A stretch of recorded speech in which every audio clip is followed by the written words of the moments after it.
Ditemani langit yang cerah, saya berada di Pantai Palanggang. Salah satu lokasi primadona warga Banggai Laut, Sulawesi Tengah ketika mencari kerang abalon. Tidak seperti panen ikan atau udang yang menggunakan jaring, panen abalon cukup dengan mengandalkan tangan. Namun untuk mengambilnya membutuhkan kemampuan menyelam karena hidup di dasar perairan. Aduh, yang ini susah banget di batu. Jadi ya, selain wisata alam ya, ternyata Buang-Buang juga menyimpan potensi baharinya. Salah satu yang kita cari nih, kerang abalon atau di sini biasa disebut juga kerang mata tujuh. Aduh, ngosong-ngosong. Ayo bang, saya lagi bang.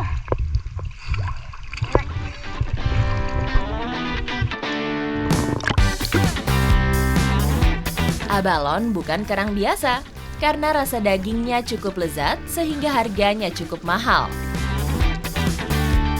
Selain soal rasa, harga abalon juga diukur dari perjuangan untuk mendapatkannya. Hidup di antara celah-celah karang tajam, abalon seperti bersembunyi di balik dalamnya lautan. Lumayan juga. Buat ngambil kerang mata tujuh ini kita harus free dive kedalaman 3-4 meter. Mereka ini hidupnya di sela-sela batuan karang, tapi kalau sore menjelang malam ini biasanya muncul keluar seperti itu. Mereka akan berjalan-jalan, jadi mudah untuk kita ngambilnya.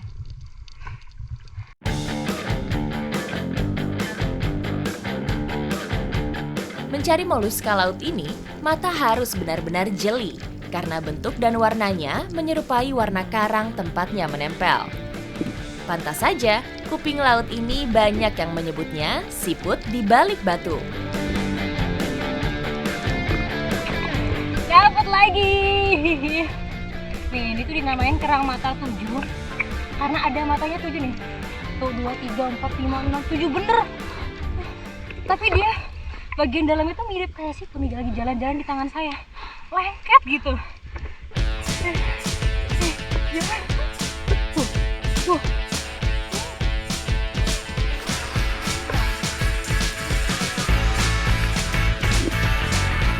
Sebutan kerang mata tujuh adalah kekeliruan yang terlanjur umum, karena sebenarnya 7 lubang di bagian tepi cangkangnya bukanlah mata, melainkan rangkaian lubang yang berfungsi sebagai respirasi atau pernapasan. Matahari merangkak naik ketika kami mengakhiri perburuan. Sekarang, waktunya menikmati kelezatan kerang ningrat, hasil buruan sendiri.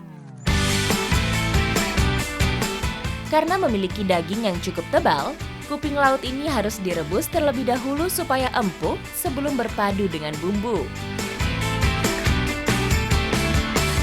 Sebelum kita masak, kerang abalonnya harus direbus terlebih dahulu sampai nanti tuh mudah dilepas dari cangkangnya.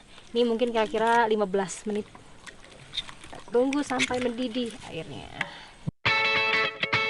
Selain untuk melembutkan tekstur dagingnya, perebusan juga membuat abalon steril dari bakteri atau kuman. Di beberapa tempat, cara ini juga dipakai untuk mengawetkannya sebelum dikeringkan dan dijual.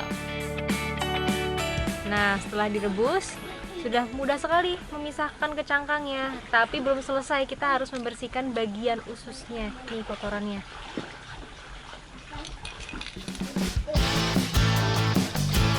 Seafood dengan nama ilmiah Haliotis ini menjadi favorit untuk olahan dengan rasa yang pedas dan asam.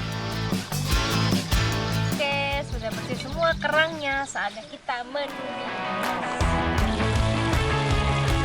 Mengolah abalon mirip seperti memasak rendang.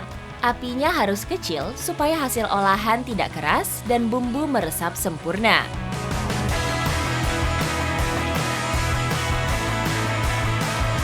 Ketika semua bumbu sudah berpadu, aroma dan tampilan abalon semakin menggoda.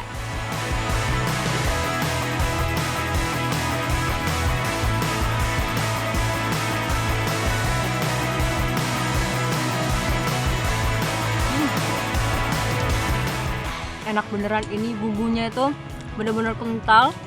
Apalagi tekstur dari kerangnya ini tuh kenyal-kenyal. Sebenarnya rasanya tuh hambar, tapi kebantu sama bumbunya ini jadi bener-bener sempurna banget. Ini beneran enak, nambah terus nih.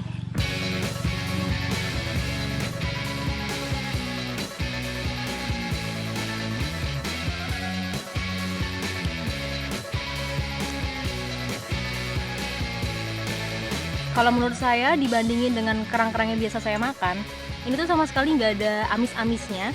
Terus walaupun kenyal, pas sudah dikunyah tuh lembut banget, jadi mudah banget untuk ditelen.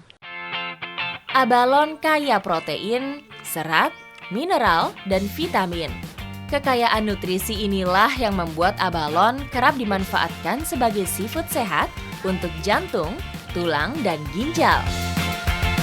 Buang-buang tuh nggak ada matinya ya. Dari tadi saya happy-happy berenang dengan ubur-ubur, terus menikmati kuliner abalon dengan pemandangan seindah ini, rasanya mewah banget, luar biasa. Ikuti jejak saya, jejak petualang.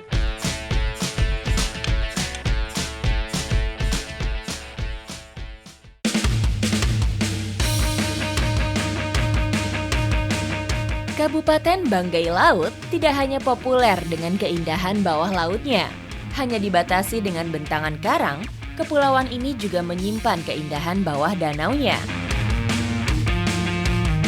Danau Paisu Batongan atau yang kita kenal sebagai Danau Ubur-Ubur adalah salah satu wisata alam yang ada di Desa Buang-Buang, dan di sini kita bisa berenang bersama dengan ubur-ubur. Wah, saya semakin penasaran banget nih. Ikuti jejak saya, jejak petualang.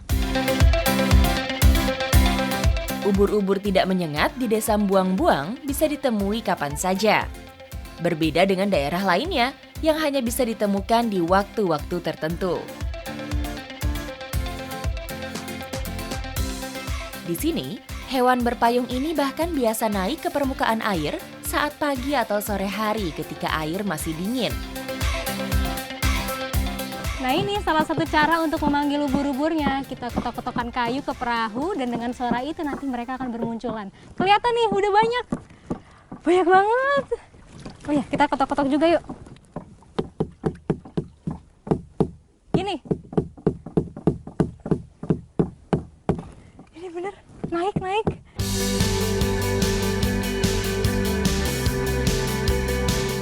Termasuk salah satu hewan paling hening di dunia, rupanya ubur-ubur memiliki semacam kuping yang sangat peka dan dapat mendengar segalanya. Indera ini terletak pada pinggiran bagian tubuhnya yang berbentuk seperti payung. Bagus nggak? Ubur-ubur bening sama yang kuning. Ada dua ya? Indah banget bawah airnya. Tadi kita berenang bersama dengan ubur-ubur. Dan emang aman banget karena ubur-uburnya itu tidak menyengat. Tapi tetap aja kita menyentuhnya harus berhati-hati supaya badannya nggak hancur. Ubur-ubur atau jellyfish merupakan binatang laut tidak bertulang belakang. Hewan ini tidak memiliki otak ataupun sistem saraf pusat. Ubur-ubur hanya mengandalkan jaringan saraf berupa neuron untuk merespons rangsangan dari luar.